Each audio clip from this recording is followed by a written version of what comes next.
Hello and good morning, everybody.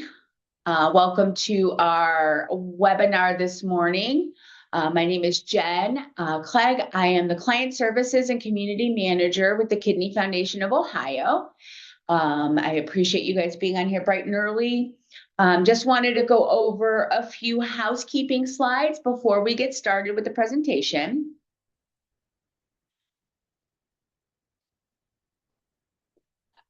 So just some disclosures. No one involved in this activity has relevant relationship with any ineligible company. We ask that all participants attend the entire session for the full time and then complete the online evaluation by next Friday to receive credits. We will be sending the certificates out by June 30th. This presentation has been approved by the Ohio Board of Nursing. So Kidney Foundation is an approved provider for continuing education by the Ohio Nurses Association. This webinar has also been approved for one CEPU for the Commission on Dietetic Registration. And these are the performance indicators, which will also be on your certificate. The Kidney Foundation, we service 32 counties in Ohio, providing resources such as medication assistance, transportation assistance, and emergency assistance. I know we've got a lot of dietitians on this call. If you are in kind of the blue area, those are our 32 counties. We also provide assistance with nutritional supplements. So if you have patients that are in need of nutritional supplements, we do have a program that patients can apply for. And all of that information is on our website, which is www.kfohio.org. This webinar will last an hour. All of the microphones are muted, so we ask that you use the Q&A section on your screen if you have any questions. And time permitting, we will address the questions at the end of today's presentation. And we have some upcoming events. So we had a webinar that was scheduled in July, which has been canceled.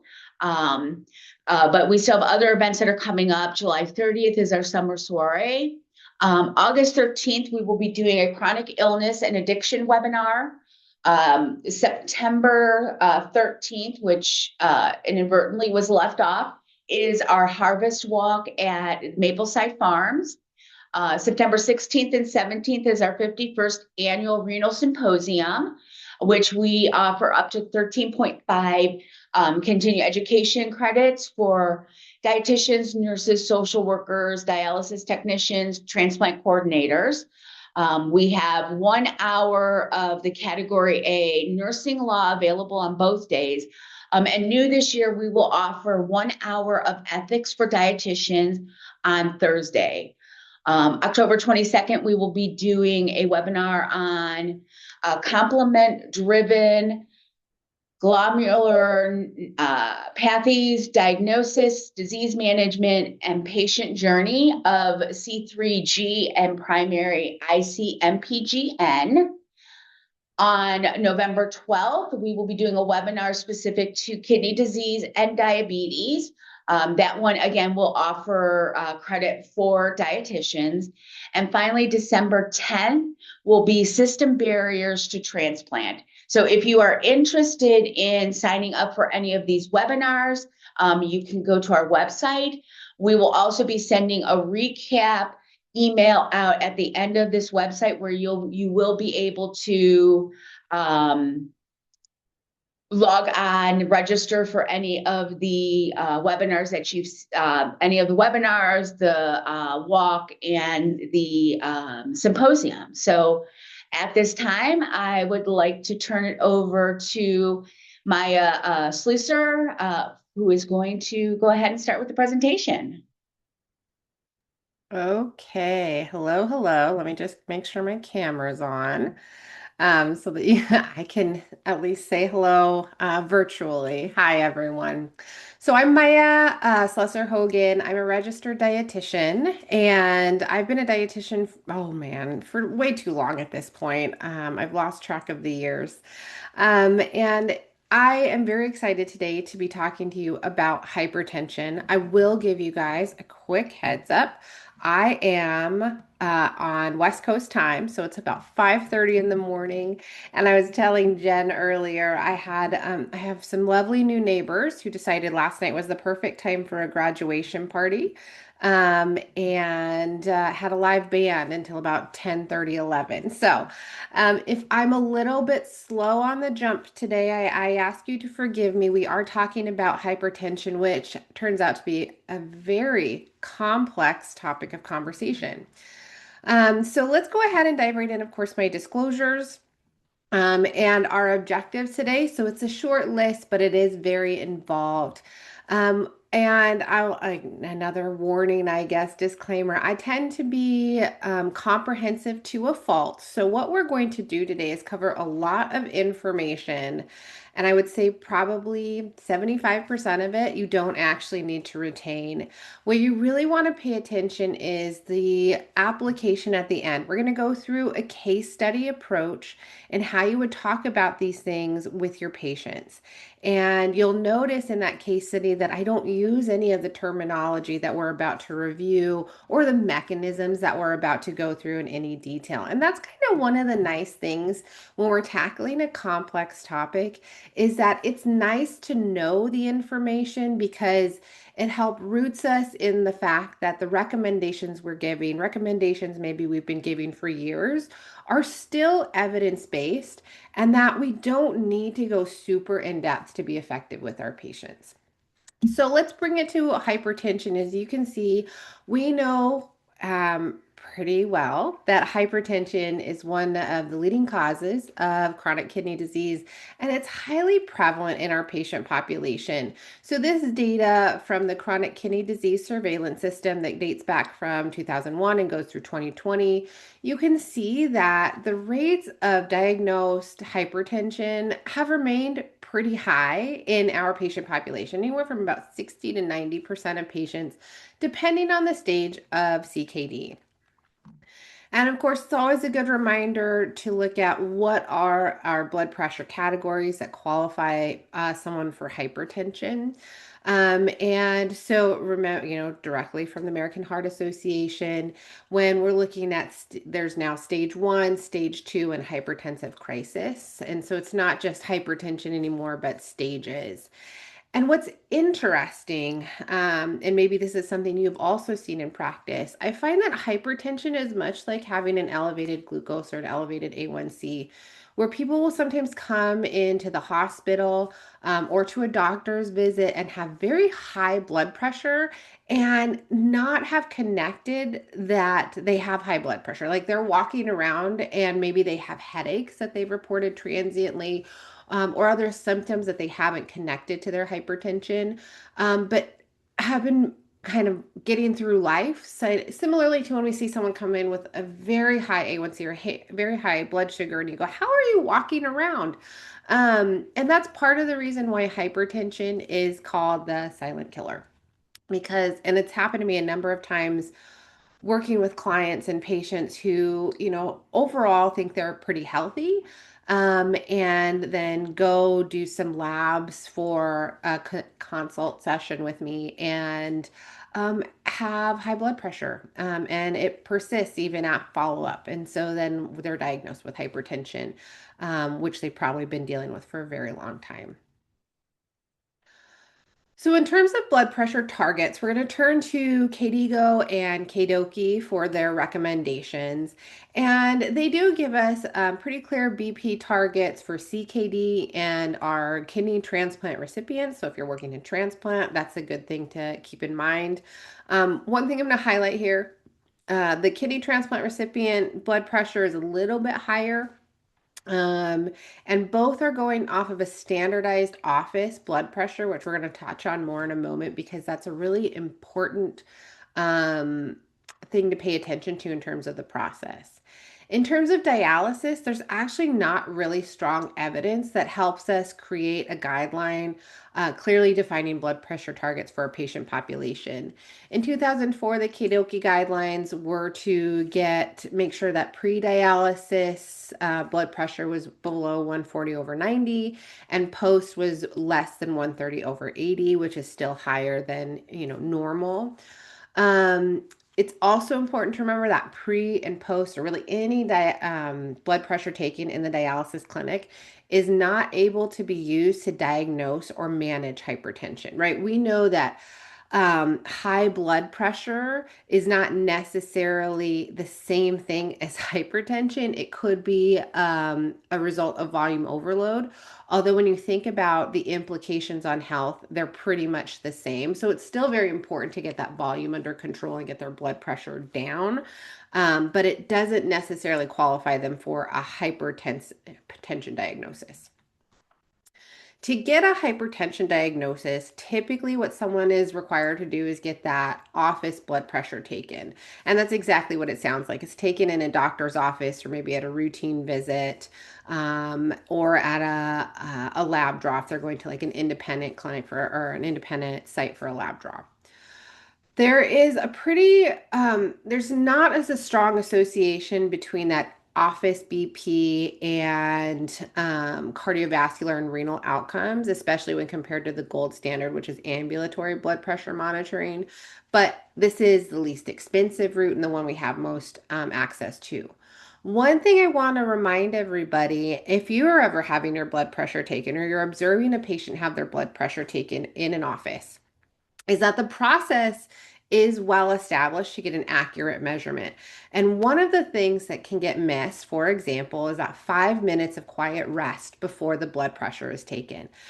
So in a previous job, I had clients who were getting their labs done like an independent lab site every 6 months. And as part of that lab draw, they were supposed to have their blood pressure taken. And we had a protocol because it was a telehealth company. We had a protocol that, at different thresholds, if their blood pressure was high, they'd be flagged. And we'd either need to like call and say, hey, I need you to go check your blood pressure again, or hey, I need you to go call your doctor, or hey, I need you to go visit the emergency department right now, right? Because your blood pressure got flagged as being so high. And I had a number of clients that were flagged for, we need you to follow up or go talk to your doctor. And it turns out that their blood pressure had been taken immediately as they sat down. And oftentimes it was during a stressful situation, like they were running late to take their labs. I live in Seattle, so there's a lot of hills. So they had to park at the bottom of a hill and run up the hill and run to get to the clinic on time. And they sat down and immediately they took their blood pressure. And of course, they're going to come back high because they've just been exerting themselves and they're really stressed out. And so that 5 minutes of quiet rest is genuinely intended to sort of be a washout, and that can't be overlooked. Of course, using a validated device that's routinely calibrated. I've never taken the time to ask, like in my own office appointments, like how often are you calibrating your cuffs? But it's something to think about. And then, of course, correct cuff size. Another thing that comes up, and this is maybe only in my mind because I'm a short person. I know you can't tell virtually, but I'm about 5'3". And so some chairs, when I sit down, if my feet are going to be flat on the ground, as is required for this process, my back is not supported by the chair. If I were to scoot back and have my back supported by the chair, my feet are off the ground, right? This is controlled for in certain office settings. Maybe if you're on a hospital bed where the footrest can come up and the chair or the bed can be lifted to be a chair. But again, just something to think about. Is the blood pressure being taken correctly in office? And then also something too that both dietitians and nurses can remind patients if they're actually going to get tested for hypertension, having their blood pressure monitored an outside appointment outside of the dialysis clinic. Avoiding caffeine and exercise 30 minutes before that testing is helpful as well.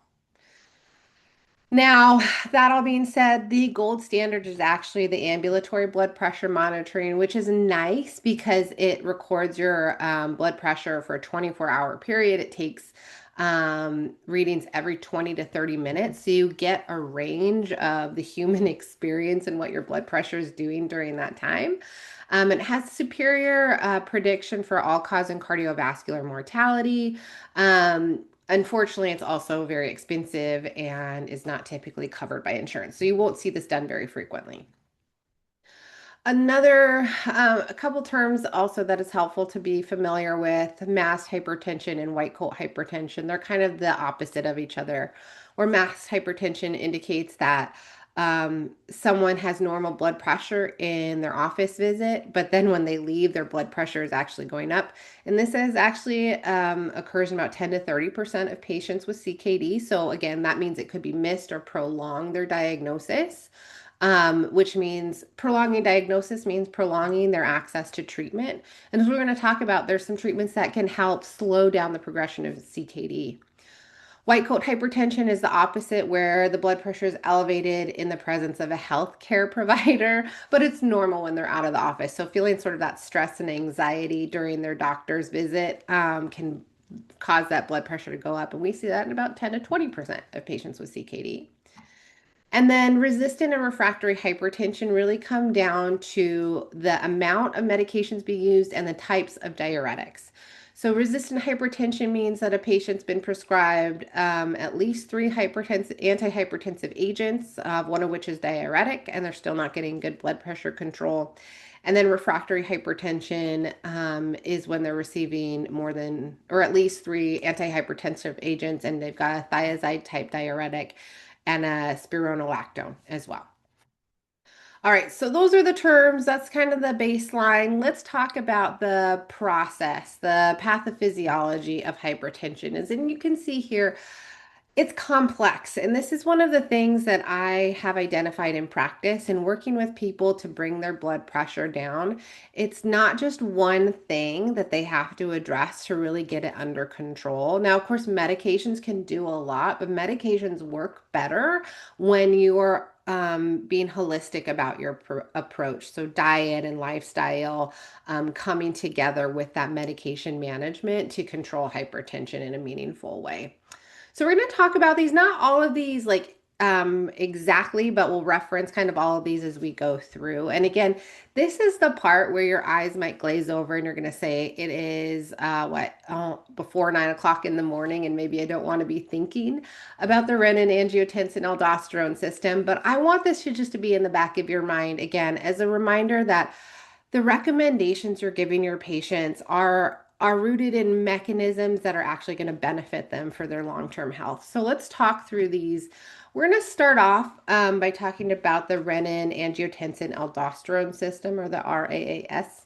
And this is really that interaction between the kidneys, the liver, and the adrenal glands that sit atop the kidneys. So we have renin, which is produced in the kidneys, and it promotes the production of a protein called angiotensin. Angiotensin is a hormone that gets produced by the liver, and its presence in the blood promotes aldosterone secretion. So you're starting to see this, it's like a cascading event. We see renin production go up, then we see aldosterone or angiotensin production go up, and then you have aldosterone. That's a steroid hormone derived from cholesterol that's produced in our adrenal glands, and it's essential for sodium conservation. So, essentially, what we're seeing in response to blood volume and sodium concentration in our plasma is the body, under normal circumstances, able to control the release and reabsorption of sodium and fluid in our kidneys. Um, and really, that's to promote good blood pressure and keep good blood volume, right? So if our blood pressure were to drop, we usually produce more renin to signal, hey, let's reabsorb, eventually down that cascade, reabsorb sodium, and sodium then drives thirst and helps us expand our blood volume. And vice versa. So if our blood volume is good, we're going to actually get rid of more of that sodium and more fluid. Unfortunately, in chronic kidney disease, what we have is an overactive RAAS. And that's because our body, well, when everything's functioning appropriately, is really sophisticated in managing everything. When something damage occurs, our body is not able to identify that damage has occurred, that maybe our sensors are picking something up in error. So what happens is in CKD, you have damage to your glomeruli in your kidneys. So fibrotic or sclerosed glomeruli create sort of a barrier almost that prevents normal blood flow through the kidneys. And so on the one side of the kidney, you have probably like a battering ram of fluid. The fluid's trying to get through. On the other side, where we're sensing for renin production, because that fluid is not getting through that fibrotic tissue as well, it senses that we're actually hypotensive. Oh, we don't have enough blood volume. We don't have enough blood pressure.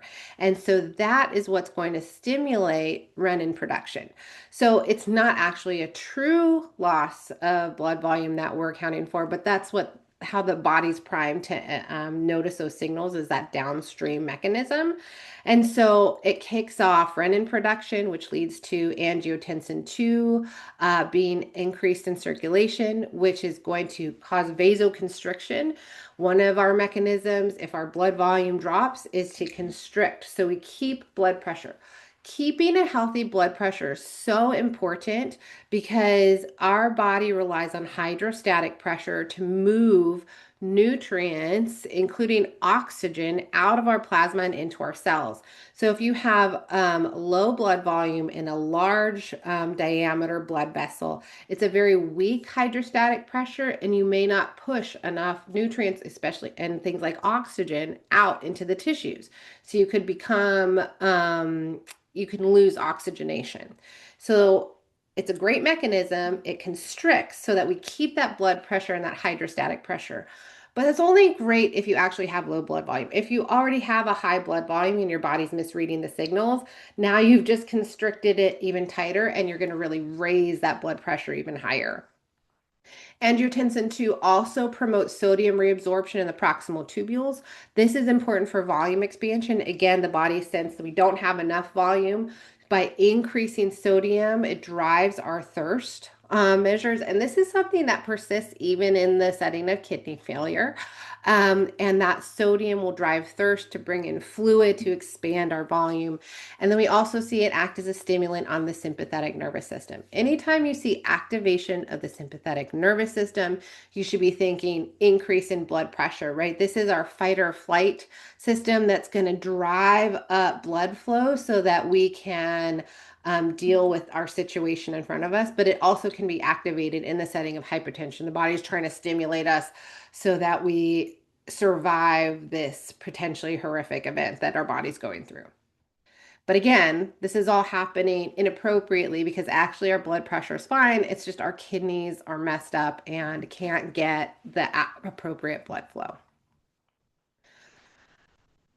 So, because the body's sort of driving up that blood pressure, the remaining glomeruli that are still functioning have to increase their filtration rate to compensate as best as they can.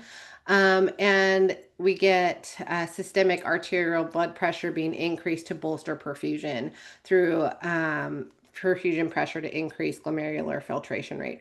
So it can sometimes make patients look like they have a better glomerular filtration rate, but it's not actually a good thing.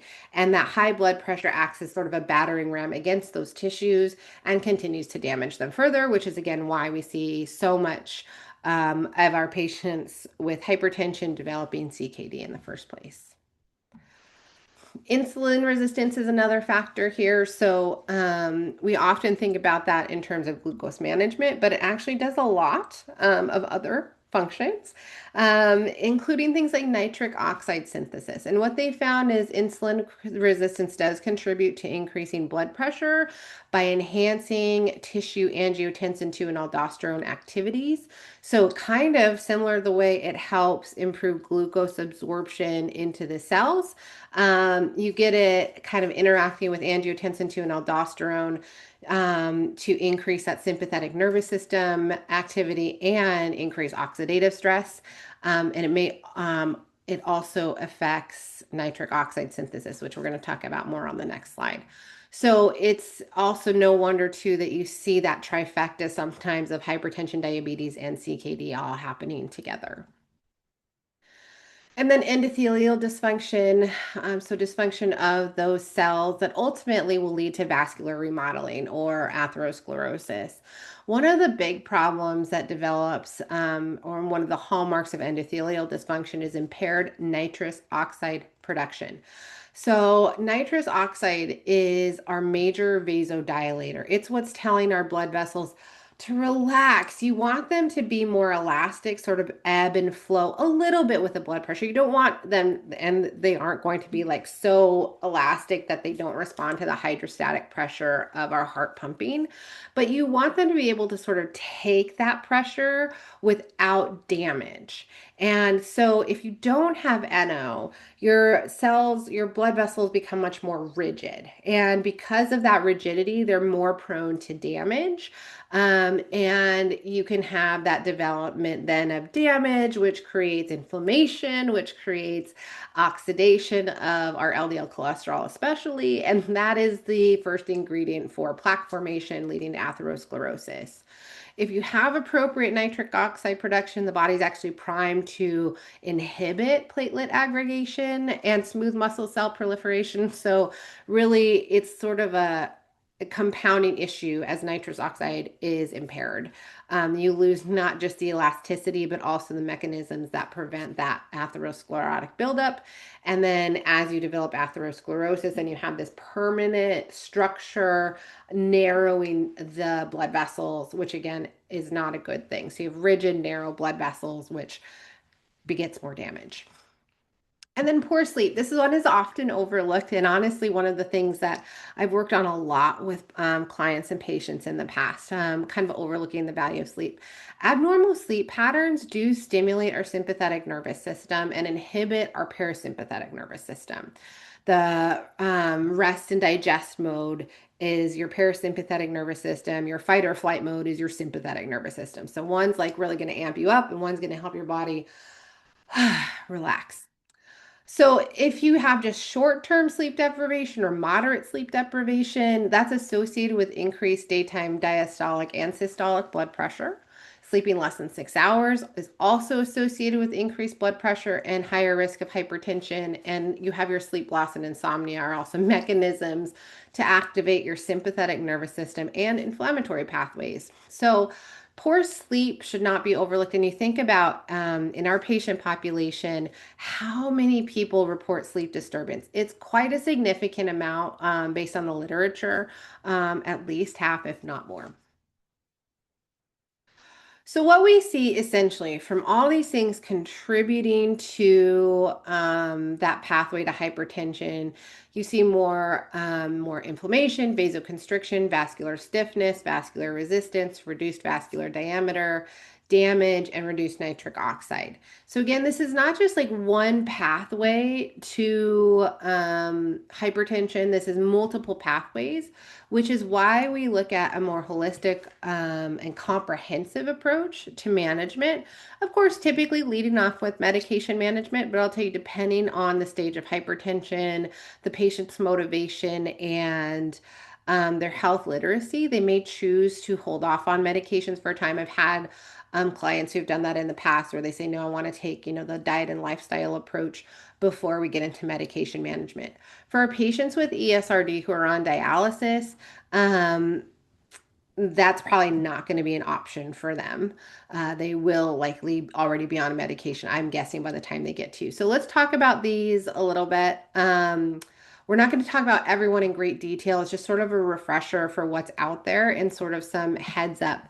So your angiotensin converting enzyme inhibitors, or ACEs, right? These are your first line agent if proteinuria is present. So ACEs and ARBs are commonly recommended in our patient population. They inhibit the RAAS, so they are preventing, as it says, angiotensin from converting essentially to angiotensin 2 to send off that signal for vasorestriction, etc. As a result, they've been found to delay the progression of CKD. So, again, this is why these are typically introduced early in the CKD process for patients with hypertension. Some challenges to highlight, right? Cough, bearable but annoying. I'm more concerned about things like hyperkalemia, leukopenia, and anemia. And of course, it's contraindicated in pregnancy and for patients with bilateral renal artery stenosis. You also have your ARBs, your angiotensin II receptor blockers. So instead of stopping the conversion, they're basically stopping the activation or the receptors. They're putting a barrier between the angiotensin II and the receptors for it. Again, another first line agent if someone has proteinuria, it inhibits the RAAS by inhibiting angiotensin receptors and delays progression of CKD. Again, similar symptoms, highlighting the hyperkalemia here, and contraindications are the same. You also have beta blockers, which block epinephrine to slow the heart. Epinephrine is part of our sympathetic nervous system. It's a stimulant. Common side effects are going to include hyperkalemia, fatigue, depression. It also leads to sexual dysfunction, which can't be overlooked. If you have some, especially men on a beta blocker, this might be something that discourages them from taking it. Calcium channel blockers prevents calcium from entering the cells of the heart. So calcium is a stimulant for muscle contraction, both skeletal muscle, but also our organs like our heart. And so by blocking that calcium, it prevents vasorestriction and allows for more relaxation and more elasticity of the blood vessel.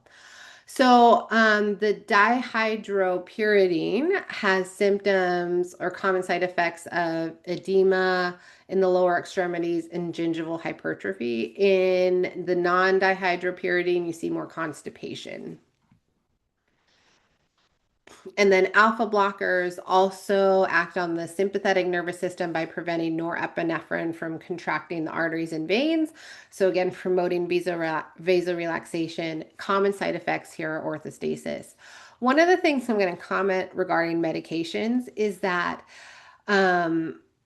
while we're just talking about a few, remember this is also placed in their larger regimen. And also, some of these medications, while it's not like commonly discussed as side effects, can often make people feel a little bit woozy or off as their blood pressure is brought down to normal levels.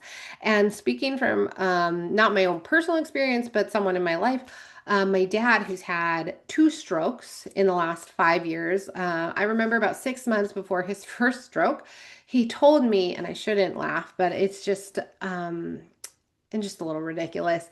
He told me, my blood pressure medications were making me feel woozy, so I assume my physician was just overprescribing them. And so I just cut my dose in half and I feel much better. And we had a long conversation about how dangerous that is to make a decision like that without consulting your physician. How, it does take an adjustment period for these medications often, and that it's really important to stick with your prescribed dose at your prescribed schedule. And, he was really resistant to that. And then it makes me think about, yeah, this is probably more common than we might know.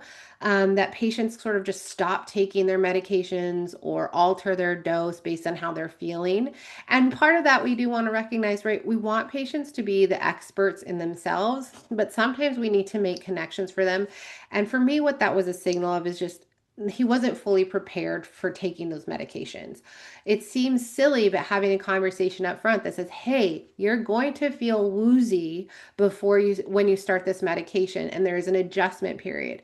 And reinforcing that, because that's what's going to help with adherence, right? Is just acknowledging that this is normal, and then taking it to the next step on why you need to get through that adjustment period and stick with your medications. And I don't know if that would have prevented that first stroke, but you have to wonder if that adherence was an issue. All right, moving on to lifestyle. This is an area where your patients may have had many of these things discussed with them already, because who doesn't know that, yeah, we are supposed to be physically active. Yeah, we should get sleep. And stress management may be a little less so. But that doesn't mean it's not worth taking time to reinforce and maybe explore with patients. So we know that both aerobic and dynamic exercise help improve blood pressure. And again, there's a lot of mechanisms for that have lead to exercise helping with blood pressure. One, consistent exercise lasting at least 4 weeks helps reduce renin activity. So reducing stimulation of the renin angiotensin aldosterone system. We see an increase in luminal diameter, so more space for that plasma, that volume to move through, and better density of the capillaries at skeletal muscle, meaning that as that hydrostatic pressure is applied, there's less resistance and that nutrients and fluids are easily pushed out into the skeletal muscle. And it supports nitric oxide availability, which again is huge for vasorelaxation. We also see in terms of inflammation, while moderate and vigorous physical activity will acutely increase inflammation, long term it will actually reduce it, as IL-6, when it's produced by skeletal muscle, actually takes on an anti-inflammatory component versus a pro-inflammatory component. So that's really cool to see. We also notice that cytokines linked to insulin resistance and obesity are reduced following exercise, and it counteracts autonomic dysfunction. So it actually helps ultimately stimulate our parasympathetic nervous system, which helps with less vasoconstriction. Sleep we touched on earlier. So adequate sleep is what helps our body reset and allows for proper function of our parasympathetic nervous system. We won't go into more detail there. And then stress management. This is another one that often gets overlooked. Sometimes people think it's a little bit hokey, like, oh yeah, I'm stressed. But does that really have an effect on my blood pressure? The answer appears to be yes. So psychosocial stress is associated with increased risk of hypertension, and hypertensive patients report having more psychosocial stress than normotensive patients. And there's a lot of avenues to approach stress management. So if this is like a holistic angle you're taking with your patients, know that there's more than one thing that can help with that. One of the ones I like to focus on is meditation, because it does immediately stimulate the parasympathetic nervous system, which helps slow our heart rate, reduce respiration, and allows the body to ultimately relax.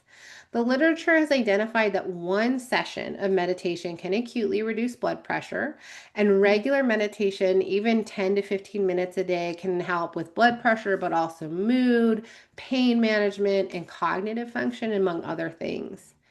And if you're still not sold, this is a study by Shi et al. They did a meta-analysis of randomized controlled trials. So 19 studies that were looking at systolic blood pressure and 17 studies that also included diastolic blood pressure. And they were all, again, randomized controlled trials where one group was meditating and the other group was not. It's pretty straightforward.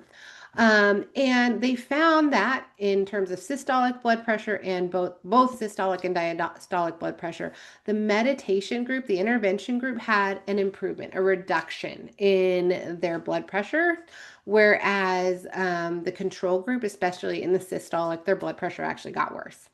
And these are significant numbers, down 5.4 millimeters mercury for systolic and 3.6 millimeters mercury for diastolic.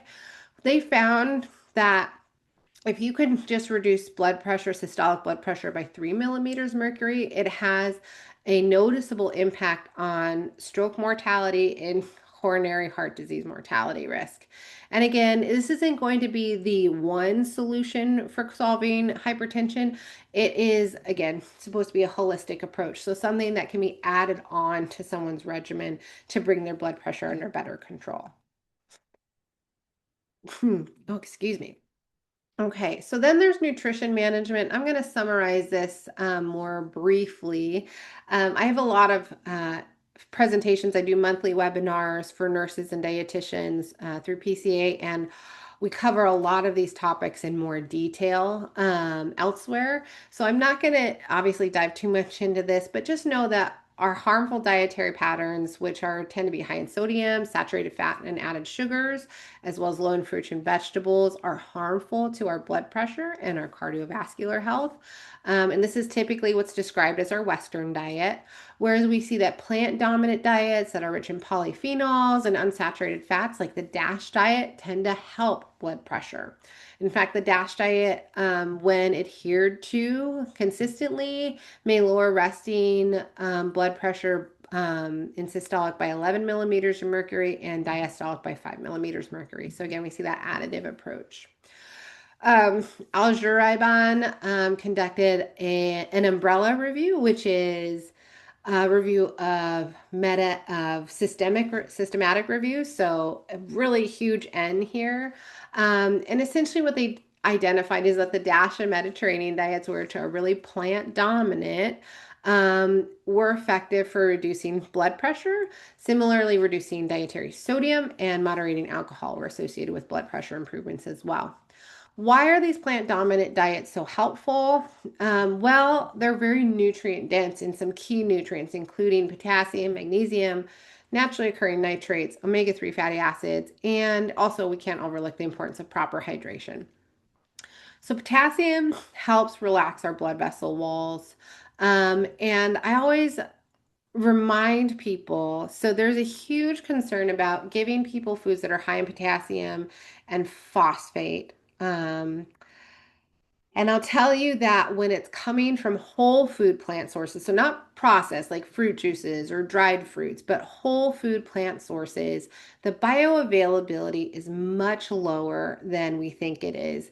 And in the literature, there's been no relationship found between the consumption of high potassium whole fruits and vegetables and hyperkalemia in CKD. So I will say, patient to patient, you might need to make decisions, but overall, it seems that our patients would likely benefit from more fruits and vegetables in their diet than a restriction on them. We say something similar in terms of the story with magnesium. Magnesium helps with smooth muscle and basal relaxation.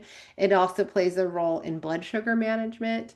And common sources appear to be high in phosphate, but again, if they're coming from these food sources, that phosphate bioavailability is only about 30 to 50%.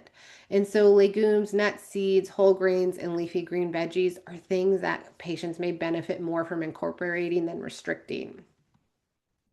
Naturally occurring nitrates that are found in spinach, carrots, beets, celery, etc., can be really beneficial because they help with nitric oxide production. People worry nitrates have been identified as potentially carcinogenic. But that's really nitrate additives. So when you look at the literature on nitrates that are naturally occurring in plant foods versus nitrates that get added to your meats, processed meats especially, there's a big difference. And the carcinogenic effects have only been identified in coming from the meats. Maybe because they go through really high heat cooking or high heat treatment, which helps convert nitrates into that carcinogenic compound. The nitrates themselves are not the carcinogen, it's a conversion that happens to a different compound. Omega-3 fatty acids also help with nitric oxide production. They also reduce response to norepinephrine and angiotensin 2, so helping alleviate vasoconstriction, making our cells less rigid. And they found that to achieve this effect for vascular support, you only need about 750 milligrams per day. For inflammation, you need closer to 2 grams per day to have anti-inflammatory benefits. But if your goal is more the vaso relaxation component, 750 seems to be sufficient. And then hydration. We know that both dehydration and overhydration are going to be problematic. And so we're trying to strike the right balance with our patient population. So remember, in dialysis, the best way for them to control fluid is to increase time or frequency of dialysis. That's not often the route taken, both because the patient doesn't want to and also the clinic doesn't have capacity to do so. And that's why we turn more of our attention to sodium intake, which is going to help reduce thirst. But that's a really difficult one to be adherent to, especially in today's food environment, and requires really consistent messaging and support from their interdisciplinary healthcare team. All right. So again, as I mentioned, we're going to cover a lot of information, and now we're going to try to apply it in a case study.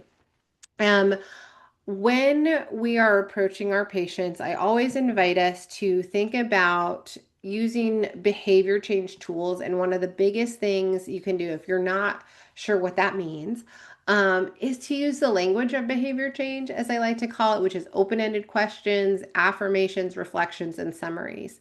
This seems like a really simple thing to harp on, but the language we use is how we send signals to our patients of whether or not we want their involvement.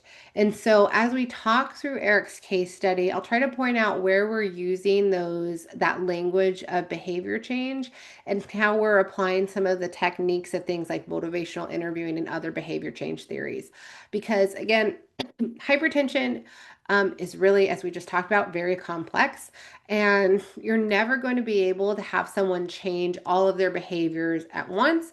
And you're never going to even get them to change one single behavior overnight. It's going to take a lot of time to get different aspects of behaviors and treatment locked into place. Even something as simple as what we would call like just taking a pill can be very challenging, as I already mentioned in the case of my dad. So here we have Eric. He has uncontrolled hypertension. This has been diagnosed independent of his ESRD, and he's got this in his history. He's just never gotten it under control and probably led to his end-stage renal disease. He also has insulin resistance. So we see that trifecta, right? He's on in-center hemodialysis. He skips about one treatment per week. Relevant meds, not all meds, but relevant meds, he's on amlodipine, and he questioned consistency with adherence. He is sedentary, but he does live in a walkable neighborhood and has access to the Silver Sneakers program. I'm sorry, I'm a little congested. Diet preferences. He likes convenience foods and soda, and he complains of fatigue, headache, and frequent hospitalization, sort of just messing up his routine. So, as a clinician, looking at this picture, I obviously see three really clear modifiable factors. One, adherence to dialysis and medication prescriptions. We could break those out into each their own, which in practice I probably would, but for brevity, I've combined them here today. And then you've got your physical activity and your diet intake. Again, all of which are a bit more layered and complex.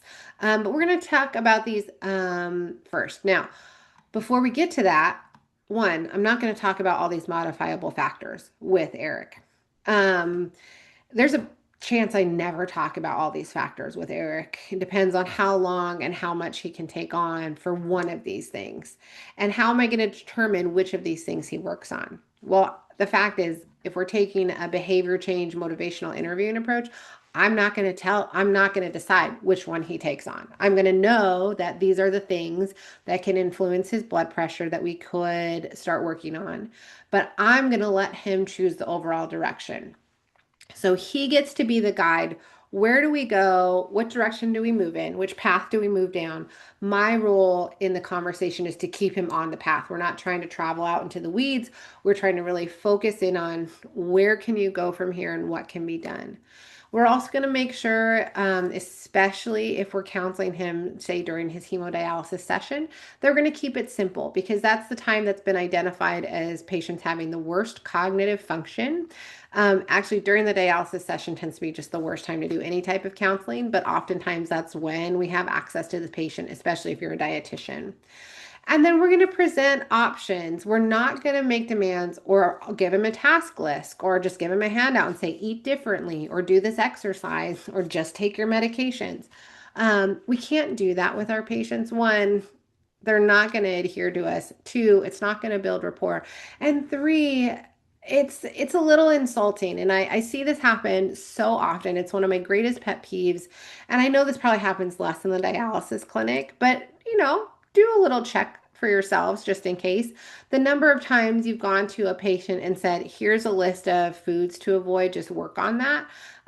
It happens more, I think, in physician settings. It's happened to me, it's happened to family members, it's happened to patients I know where a healthcare provider comes in a room, gives them a paper, says, change your diet or exercise more. Here's a list of things you can do, and then leaves without getting any baseline information about what that person is already doing. So the silliest example I have, my mother-in-law recently came back with high LDL cholesterol on our latest labs, and the doctor just gave her a list of foods to avoid and left. And she looks at the list. There's one food on the list that she eats. And they're not going to check her levels again till next year. And she's like, okay, but what do I actually do? Because I'm not really eating any significant amount of this one food on this huge list. And that's kind of the tell, right? We need to do more exploration. And so with Eric, there's a couple ways we can go about this, introducing this topic. Maybe we've cleared, this is the session we're going to talk about your blood pressure. And so I would introduce that again, just reminding him today we set aside time to discuss hypertension. It's really important to get your blood pressure under control. What do you think would help get your blood pressure down? Notice as I've already introduced, I've seen the three things that could help him, right? But I'm not going to go in and say, okay, today we set aside to talk about your blood pressure. To get your blood pressure down, you could either start exercising, you could change your diet, or you could start showing up to dialysis. Which one do you want to do? No, no, no, no. We don't say any of that. We say, what do you think would help? We want to gauge where he is at mentally. We want to understand what's driving his motivations, and that's going to come through the conversation, not through us dictating what he needs to do. Another way to address this is going to his symptoms. Because the symptoms are the things that are going to be most relevant to him, how he's feeling in every day. So you've been complaining about an ongoing headache and how much you'd like to get rid of it. This is a summary of something he's already told you and signals to him that you have been listening, right? Your headaches are a problem, right? And then I'm going to offer a little piece of information. It's very likely it's being caused by your high blood pressure, and you could pose it even as an I wonder. I wonder if we could get your blood pressure under better control, if it would help resolve your headache. And then an open-ended question. What do you think can be done to better control your hypertension? So I have given him a little bit of a clue in terms of what he needs to do, but I haven't told him how to get there. Again, the mental gymnastics, the making the connections himself versus us telling him, oh, it's really getting to dialysis on time. Especially because we haven't gotten permission from him, means that we can't just like dive into it. So depending on what he comes up with and where we guide the conversation, we can take these different tactics. And each one, again, is a complex, layered issue. So we're going to talk about adherence with his dialysis and medication prescriptions. It's really important to assess his current barriers, elicit possible solutions from him versus him, like, we don't want to tell him our solutions. We want him to come up with them. And then if he's not coming up with solutions, because that happens, either it's a resistant patient who just doesn't want to engage in the conversation, or maybe they really are like lost for ideas. You could offer them ideas, but with permission. So you want to, again, this is a language that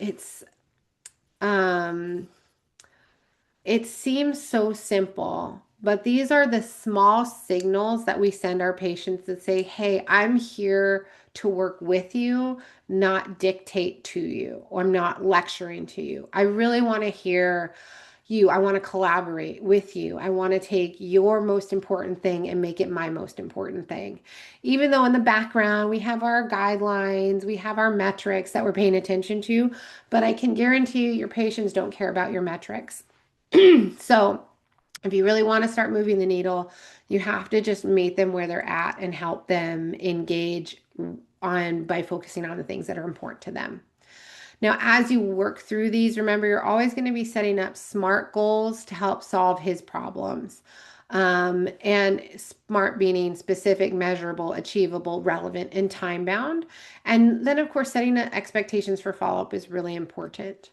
So it could sound something like this, like you think you could be better at taking your medication if you could just remember to take them. That sounds so silly, but like that is a conclusion people will draw. I just don't remember to take them, right? What if we discuss different ways to remind you to take your meds on time? Or you could say something like, are there what other things do you do routinely that you never forget to do? And then start thinking about how he remembers to do those things. And then maybe you can start pairing medications with that if it works with the regimen, that kind of stuff. Or it sounds like you're not convinced that coming to dialysis for every treatment would really control your blood pressure and your symptoms. What if we tried an experiment for 1 month or 2 weeks to see what happens if you come to every treatment?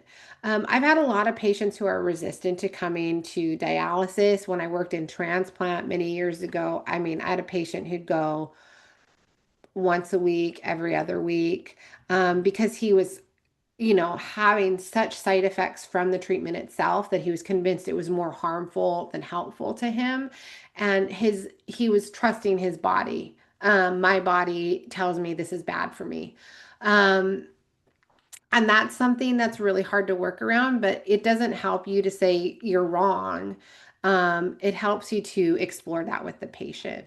Presenting new behaviors to as an experiment when you have a skeptical patient can be really helpful because it makes it feel a little less daunting. You can shorten the period. That doesn't mean that afterwards they go back to doing whatever they were doing. Hopefully by that time you've helped them draw connections to the benefits.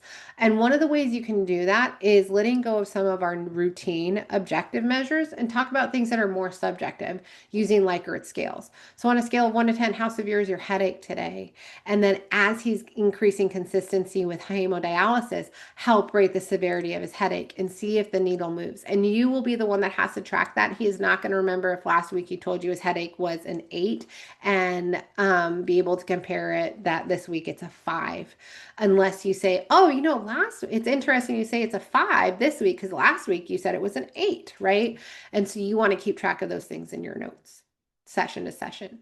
If he's going physical activity, one of the best things we can do is help get medical clearance. That's sort of the assurance from the physician that the patient is safe to do that. And I think that's one of the biggest areas of concern is our patients can seem really frail, but oftentimes doctors will clear them for more exercise than we think. And then we want to learn about his preferences in terms of physical activity and focus on slow and simple implementation. And we can tie in a lot of benefits to exercise, his insulin resistance, his energy levels, all these fun things, but only, and make sure you're sticking with his tolerance. So this could sound something like, encouraging to start slow. Exercise does not need to be vigorous for you to feel the health benefits. And in fact, besides your blood pressure, it could help reduce fatigue, right? We're tying in one of his symptoms that he's dealing with. What type of low impact activities have you enjoyed in the past? We're going to focus on enjoyment. We're going to focus on fun. This leads us to motivation. Or your doctor has cleared you for low to moderate intensity exercise. What does that mean to you? What has prevented you from starting these activities? And what would help you start being active, right? Again, open-ended questions designed to elicit responses and kind of get him involved. And then again, diet intake, we're talking about areas of strongest interest. I want to learn about his non-negotiables, like what is he absolutely not willing to change about his diet, and that's going to happen whether you like it or not. And then learn about his preferences again. We don't need to educate on every single nutrient that supports better blood pressure. We can focus on an additive approach and use a simplified big picture take on it. So eating more plant-based foods increases, we could just say eating more plant-based foods gives you nutrition that's good for blood pressure. We could simplify it even that much.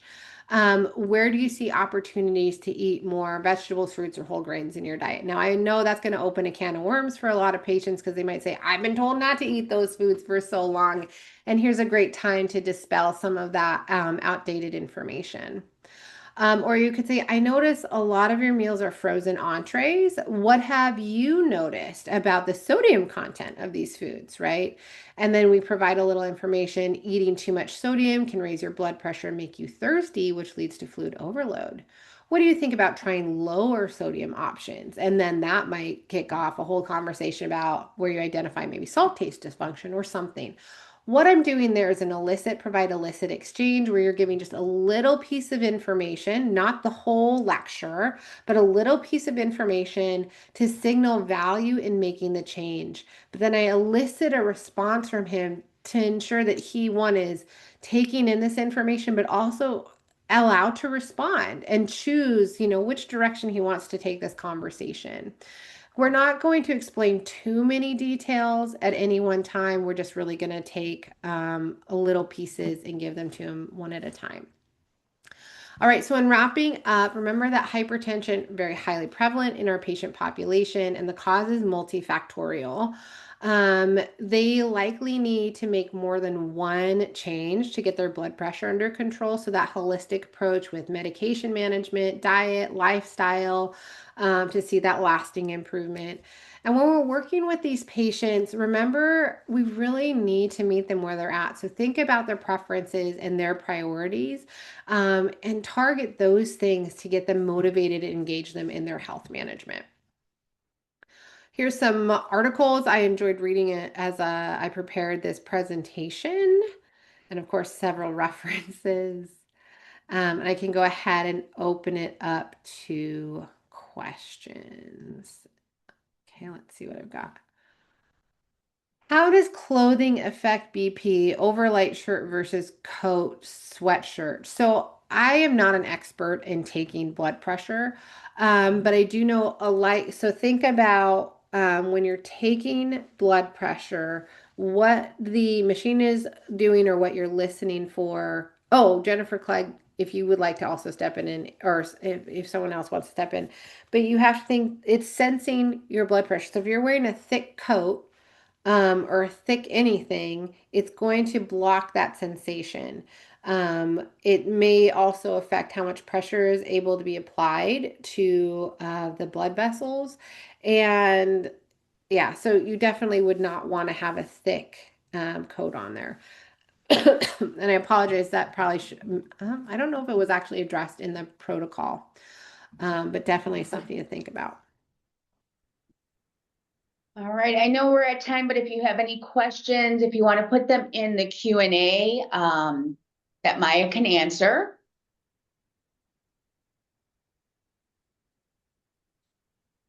So thank you everybody for joining us today. Really good information, great presentation. So thank you, Maya. We will, oh, a question came up. Are the slides available? Are these able to be shared? Yeah, I'm happy to get you a PDF of these slides if you don't already have it. I'm absolutely fine with sharing these slides. Okay. So we will be sending out an email probably in the next couple of hours with information about upcoming webinars and events that are going on. We will also have the evaluation link, and we'll include Maya's slides in a PDF form. So we appreciate everyone being on today. Thank you so much. Be sure to complete the evaluation so we can send your certificate out. So I hope you guys all have a good rest of the day, and we'll see you at the next webinar. Thank you. Thanks, everyone. Bye-bye.